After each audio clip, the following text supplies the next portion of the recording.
My name is Ryan Thompson, and I'm 32 years old. My wife and I had been married for nearly 2 years. I truly believed we had a perfect life. We had built a comfortable home together, shared dreams for the future, and I thought our marriage was strong. But one ordinary evening, I discovered the truth that would shatter everything I believed in. I found out my wife was having an affair, and the man she was seeing was not just anyone. He was my colleague, and even worse, her ex boyfriend. The moment I realized what was happening, I was devastated. But that was only the beginning. Instead of facing this situation, she turned everything against me. She used every tool at her disposal to destroy my reputation. She posted publicly, twisted the story, and painted me as the villain. She went so far that I lost my job because of the rumors and accusations she spread. The humiliation was overwhelming. Friends distanced themselves. My professional life crumbled almost overnight. I could have broken down. I could have fought back immediately, but I chose a different path. I stayed quiet, endured the pain, and started gathering every piece of evidence I could find.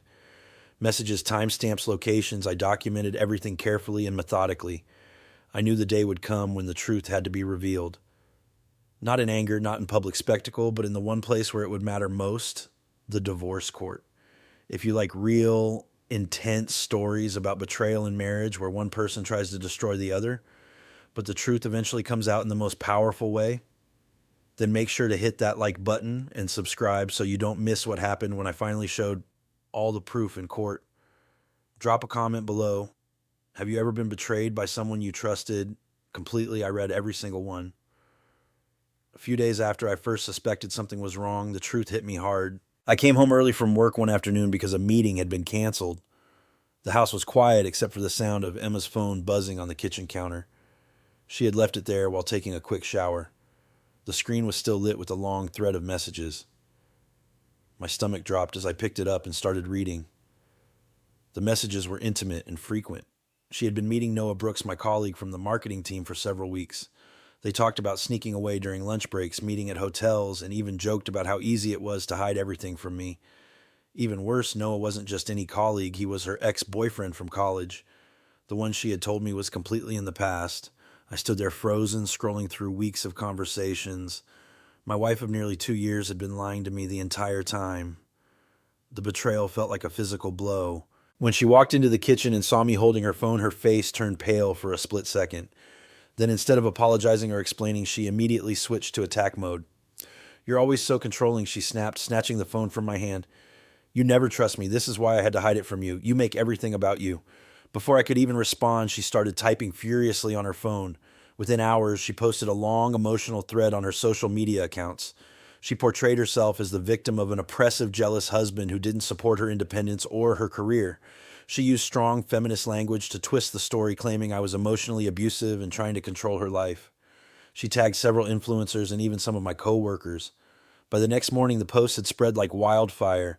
People I worked with began looking at me differently in the office. Whispers followed me down the hallways. My boss called me into a meeting later that day and said the company had received multiple complaints about creating a toxic environment. I tried to explain what was really happening, but the damage was already done. The narrative Emma had built was powerful and one-sided. 2 days later, HR asked me to pack my things. I was fired. Emma didn't stop there. She continued posting daily, sharing carefully edited screenshots of old arguments and painting me as the villain. Friends I had known for years started distancing themselves. Some unfollowed me. Others sent messages saying they were disappointed in me. My professional reputation was crumbling in real time, and Emma seemed proud of it. She told mutual friends that I'd forced her into the affair by being emotionally unavailable and unsupportive of her ambitions. The humiliation was overwhelming. Every notification on my phone brought new accusations, new people turning against me. I felt isolated and powerless. The woman I had loved and trusted had chosen to destroy me rather than face what she had done. She even went live on social media one evening, crying about how hard it was to be married to someone who didn't let her be herself. I could have broken down.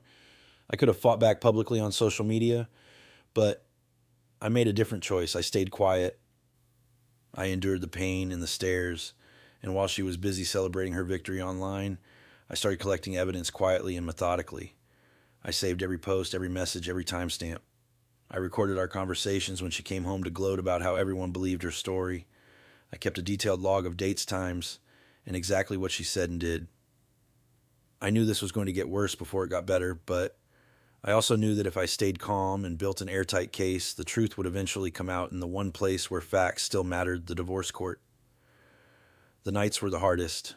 I lay awake thinking about how quickly my life had fallen apart. The woman I'd shared a home with had turned into someone I barely recognized. Yet I refused to let her win. I kept working on my evidence folder every single night, adding new files, organizing timelines, and backing everything up in multiple places. Little by little, the picture became clearer and more damning. Emma and Noah thought they had complete control of the narrative. They believed I was too broken and humiliated to fight back. They had no idea I was preparing for the moment when everything would be revealed under oath. The weeks that followed my discovery were some of the hardest I had ever experienced. Emma continued her campaign without mercy. Every day she posted new content carefully worded to make herself look like the victim and me the villain. She talked about emotional abuse, controlling behavior, and how she had finally found the courage to speak out. Her followers grew rapidly. Comments poured in supporting her, calling me toxic and insecure. Some of my former colleagues even liked and shared her posts.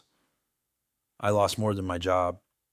Several clients I had worked with for years suddenly stopped responding to my messages. Friends I thought I could count on began making excuses when I tried to meet them. The isolation was crushing. At night, I would sit in the living room with my laptop watching the damage spread online while Emma slept peacefully in the bedroom we once shared. But I refused to react publicly. Instead, I focused on building my case. I created a private folder on my computer and started saving everything. Screenshots of her posts, timestamps of when she met Noah, deleted messages I managed to recover, and recordings of our conversations when she came home boasting about how everyone believed her story. I was careful, methodical, and completely silent. One evening, she came home late again. She didn't even try to hide the fact that she had been with Noah. She walked into the kitchen, poured herself a glass of wine, and said with a smile, "You know, people are finally seeing the real you. Maybe this is good for you time to reflect on how you treat women." Her tone was casual, almost triumphant. I stayed quiet and let her talk. Every word she said I recorded on my phone, hidden in my pocket. The next day I met Kevin, my closest friend, at a small cafe far from our neighborhood. I showed him some of the evidence I had collected so far. He was shocked. "Ryan, this is insane. She's not just cheating, she's trying to destroy you." He offered to help me organize the files and even suggested contacting a lawyer quietly. I told him I wasn't ready to file for divorce yet. I needed more proof enough to make sure she couldn't twist the story again in court. As the days passed, Emma's attacks became more aggressive. She started tagging my former company in her posts, claiming they had protected a toxic man. The pressure on my professional network intensified. I received messages from people I barely knew accusing me of things I never did. The humiliation was constant. Yet every night after she fell asleep, I continued my work. I cross-referenced dates, saved location data from her phone backups, and even recovered deleted photos from cloud storage. The more I gathered, the clearer the pattern became. This wasn't just an affair. It was a calculated effort to ruin me while protecting her own image. One afternoon, while Emma was out, I found a notebook she had left in the drawer. Inside were notes about what to say in her next post, how to frame me as the abuser, and even ideas on how to get more followers by playing the victim card. I photographed every page. I knew I was getting closer to having an unbreakable case, but I also knew I had to be patient. One wrong move could let her spin the narrative again. The tension in the house was unbearable. We barely spoke anymore. When we did, it was cold and filled with accusations. She believed she was winning. I let her think that. Because the day I walked into that divorce courtroom, I would be ready. The tension in the house was unbearable. We barely spoke anymore. When we did, it was cold and filled with accusations. She believed she was winning. I let her think that. Because the day I walked into that divorce courtroom, I would be ready. I continued my silent work every single night. While Emma slept, I sat in the guest room with my laptop, organizing the growing collection of evidence. I had screenshots of every post. She made timestamps of her meetings with Noah, recovered deleted messages and hours of secret recordings, where she openly admitted what she was doing and bragged about how she was destroying my reputation. One night she came home particularly late. She didn't even bother making up an excuse. She walked into the living room, saw me sitting there, and smiled. "You know, Ryan, people are starting to see who you really are. Maybe this is the wake-up call you needed." Her voice was sweet, but her eyes were sharp. I stayed quiet and let her talk. Every word she said I recorded. The next morning, she posted another long thread. This time, she claimed I had been emotionally abusive for years and that she had finally found the courage to leave. She included old arguments I didn't even remember, twisted them completely, and tagged several large feminist accounts. By afternoon, the post had thousands of shares. My phone wouldn't stop buzzing with notifications from people I barely knew. I lost another freelance opportunity that week. A client I had worked with for over a year suddenly canceled our contract, saying they didn't want to be associated with controversy. The financial pressure was mounting. I was burning through my savings faster than I expected, but every setback only made me more determined. I met Kevin again at a quiet coffee shop on the other side of the city. I showed him the latest evidence I had collected. He shook his head in disbelief. "This is beyond cheating, Ryan. She's trying to erase you. You need to protect yourself." He helped me organize the files into clear folders with dates and descriptions. He also suggested I start speaking with a divorce lawyer quietly just to understand my options. I took his advice. I found a lawyer named Mr. Harrington who specialized in high conflict divorces. During our first meeting, I laid out everything. He listened carefully and told me that if I could prove the affair and the deliberate campaign to damage my reputation, we had a strong case for both the divorce settlement and potential defamation claims. From that point on, I became even more careful. I backed up every file in multiple secure locations. I started noting every financial impact her actions had caused: lost jobs, canceled contracts, therapy sessions I had to attend because of the stress.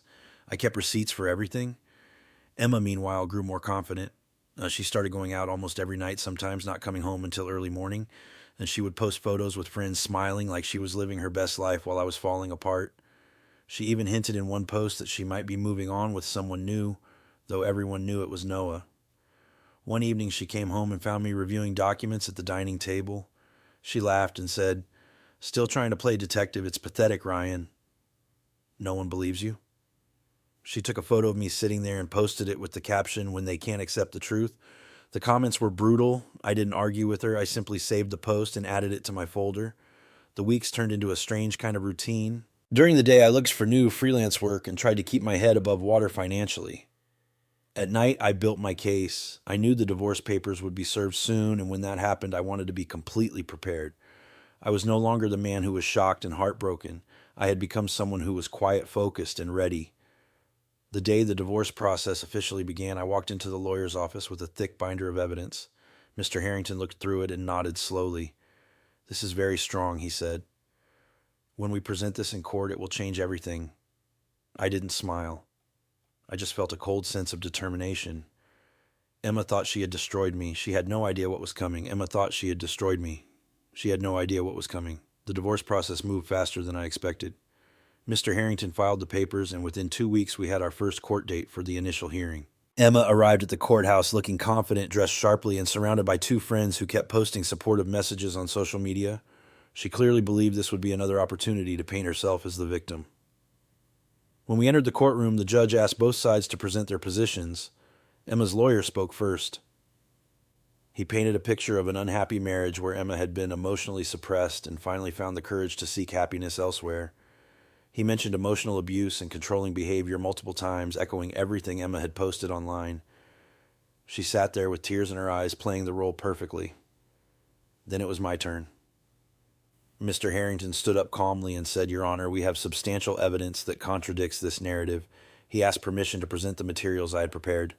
The judge nodded. I watched as the projector displayed the first piece of evidence, clear screenshots of messages between Emma and Noah, including dates, times, and explicit content. The courtroom grew quiet. Emma's face changed instantly. Her lawyer tried to object, saying the evidence was obtained illegally, but the judge overruled him after confirming the messages were from her own phone and cloud backup. Next came the recordings. Mr. Harrington played several clips where Emma openly admitted the affair and bragged about how she was ruining my reputation. In one recording, she laughed and said, "He deserves this. Let him lose everything." The judge listened carefully, his expression growing more serious with each clip. Then came the most damaging part. I had compiled a detailed timeline showing how Emma's social media campaign directly led to me losing my job. Screenshots of her posts tagging my company emails from HR, mentioning the public complaints and statements from former colleagues who admitted they had been influenced by her posts. Mr. Harrington also presented financial records showing the income I had lost because of the smear campaign. Emma's lawyer tried desperately to argue that her posts were protected free speech and that I was exaggerating, but the judge wasn't convinced. He asked Emma directly if she had posted those things. She hesitated, then admitted she had, claiming she was just expressing her truth. The courtroom atmosphere shifted completely. What started as Emma's stage quickly became her downfall. After both sides presented, the judge scheduled a full trial date but made it clear he was leaning heavily toward my side based on the evidence shown. As we left the courtroom, Emma's confident mask had cracked.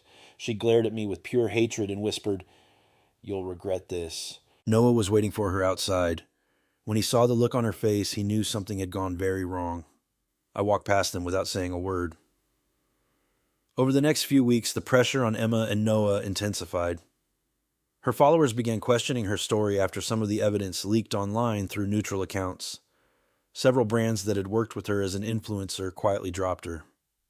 Noah's company also started an internal investigation after learning about the affair with a colleague's wife. I continued preparing for the full trial. Mr. Harrington told me we had a very strong case, not only for divorce, but also for potential compensation for defamation and lost wages. I wasn't focused on money. I just wanted the truth to be officially recognized. One evening, Emma came to the house unannounced. She looked exhausted and desperate. For the first time, she didn't attack. She asked if we could talk privately. I let her in, but kept my distance. She tried to apologize, saying she had lost control and that things had gone too far. She asked me to drop the stronger claims so she could keep some dignity. I listened quietly, then told her the time for talking had passed. The evidence would speak for itself in court. She left crying, but I felt nothing but calm resolve. The full trial lasted 3 days. By the end, the judge had seen enough. He ruled in my favor on all major points. The divorce was granted. Emma was ordered to pay a significant portion of my lost income in legal fees. Her public campaign was officially recognized as damaging and intentional. When the verdict was read, Emma broke down. Noah, who had attended the final day, looked pale and defeated. Their perfect plan had completely backfired. A few weeks later, I heard that Noah had lost his job after the company's investigation. Emma deleted most of her social media accounts and moved to a smaller city to escape the backlash. As for me, I finally felt free. A few weeks later, I heard that Noah had lost his job after the company's investigation. Emma deleted most of her social media accounts and moved to a smaller city to escape the backlash. As for me, I finally felt free. The courtroom victory brought a strange kind of quiet. There were no more late-night arguments, no more posts attacking me, no more fear of what Emma would do next. The divorce was finalized quickly after the judge's ruling. I was granted the house and a fair settlement that covered my lost income and legal fees. Emma was ordered to pay a significant amount, though I knew collecting it might take time. For the first time in months, I could breathe without that constant weight on my chest. I started rebuilding slowly. I updated my resume and began applying for new positions. The smear campaign had damaged my reputation in Chicago, so I focused on opportunities in neighboring suburbs and even considered relocating if needed. A few companies reached out after hearing what had happened, impressed by how I had handled the situation professionally and legally. Kevin remained a steady support. He helped me practice interviews and reviewed my new portfolio. One evening over beers, he told me, "You didn't just survive this, Ryan. You came out stronger." Most people would have broken. His words meant more than he knew. At home, the atmosphere gradually changed. I cleaned out the closet and removed the last traces of Emma's things. I repainted the living room a lighter color and rearranged the furniture. The house started to feel like mine again, a place of peace instead of tension. Willow wasn't in this story, but the quiet nights allowed me to reflect on what kind of future I wanted. I realized I had spent too many years trying to make someone else happy while ignoring my own needs. That mistake wouldn't happen again. 3 months after the divorce was finalized, I received a surprising offer, a senior marketing position at a growing company in the suburbs. The salary was better than my previous job, and the team seemed professional and supportive. During the interview, the hiring manager mentioned they had heard about my situation and respected how I had handled it with dignity and evidence rather than public drama. I accepted the offer the same day. Life began to feel normal again. I woke up without dread. I went to work without worrying about what new post Emma might have made.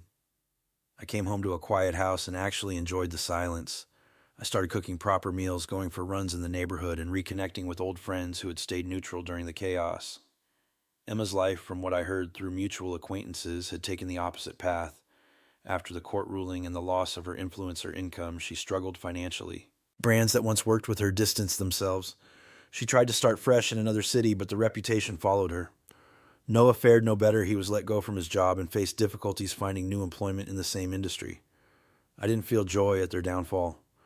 I felt relief that the chapter was truly closed. One quiet Saturday morning, I sat on the back porch with a cup of coffee looking at the spacious yard. The sun was warm, the neighborhood peaceful.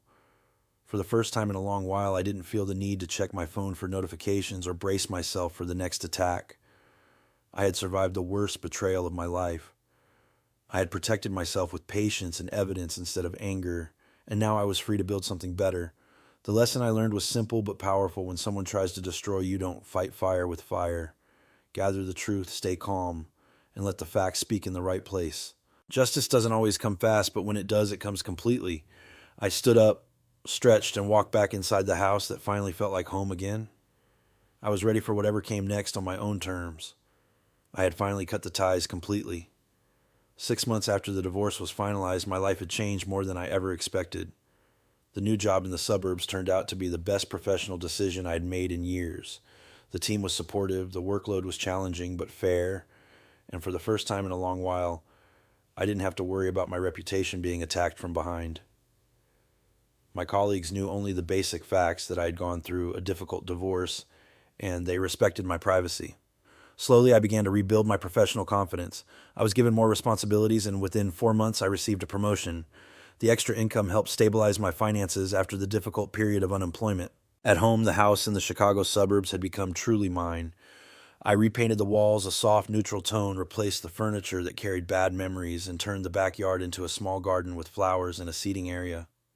On weekends, I would sit outside with a book or simply enjoy the quiet. The constant fear that had lived in my chest for so many months was gone. I no longer jumped at every sound or checked my phone fearing new notifications. I stayed in touch with Kevin. He became more than just a friend. He was the one person who had seen me at my lowest and never judged. One evening over dinner at his place, he asked me how I was really doing. I told him the truth. I was healing. The anger had faded. What remained was a quiet determination to never let anyone have that kind of power over my life again.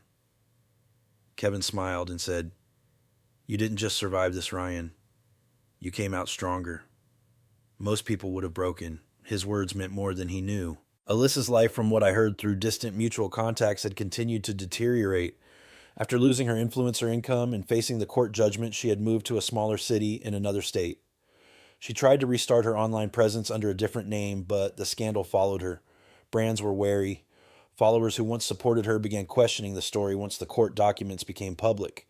She eventually went silent on social media and lived a very private, low-profile life. The woman who had once thrived on attention now avoided it completely. Noah fared no better. After being let go from the company, he struggled to find work in the same industry. The affair and the public exposure had damaged his professional reputation. Last I heard, he had taken a much lower-paying job in a different field far away from Chicago. Both of them had paid a real price for their actions, not just legally, but in reputation, relationships, and peace of mind. I didn't feel joy at their downfall. I felt closure. The biggest lesson I learned from this entire experience is simple but powerful. When someone betrays you and then tries to destroy your life to cover their own mistakes, the best response is not to fight fire with fire. Stay calm. Gather the truth. Present it in the right place with patience and evidence. Justice doesn't always come quickly, but when it does, it comes completely. I learned that my worth was never defined by someone else's lies. I learned that real strength is not in shouting the loudest, but in enduring quietly until the truth can speak for itself. And most importantly, I learned that the healthiest thing you can do after betrayal is to let go completely, not for them, but for yourself. I started dating again slowly and carefully. Nothing serious yet, but the simple act of meeting new people without fear felt like progress. I joined a local hiking group and began traveling on weekends. Small things, but they brought me joy I hadn't felt in years. The house felt lighter, the future felt open. I had survived the worst betrayal of my life. I had protected myself with patience and evidence instead of anger, and now I was free to build something better. 1 year after the divorce was finalized, I stood in the same backyard where everything had once felt so heavy, and I felt nothing but peace. The garden I had planted was blooming beautifully. The house had been fully refreshed. New paint, new furniture, new memories. My job was stable and fulfilling. I'd even received a promotion 6 months ago. Friends who had drifted away during the scandal had slowly returned, and those who didn't were no longer missed. I no longer woke up with anxiety. I no longer checked my phone fearing new attacks. The weight I had carried for so long, the betrayal, the public humiliation, the loss of my job and reputation had been replaced by a quiet strength I didn't know I possessed. Emma and Noah's lives had taken very different paths. From the little I heard, Emma was living a quiet, almost hidden life in another state. Her influencer career had collapsed, and she worked a regular job far from the spotlight. Noah had also left the marketing industry and was struggling to rebuild. Their attempt to destroy me had backfired completely. They lost far more than they gained. I didn't feel joy at their downfall. I felt closure. The biggest lesson I learned from this entire experience is simple but powerful. When someone tries to destroy you, don't fight fire with fire. Gather the truth, stay calm, and let the facts speak in the right place. Justice doesn't always come fast, but when it does, it comes completely. I learned that my worth was never defined by someone else's lies. I learned that real strength is not in shouting the loudest, but in enduring quietly until the truth can speak for itself. And most importantly, I learned that the healthiest thing you can do after betrayal is to let go completely, not for them, but for yourself. Today, I live a life I am proud of. I have time for hobbies I had neglected. I travel when I want. I spend weekends with good friends. I am open to new relationships, but only with someone who values honesty and respect. The fear that once controlled me is gone. As I sit here on this quiet evening looking at the peaceful suburban neighborhood I once thought was ruined, I realize how far I've come.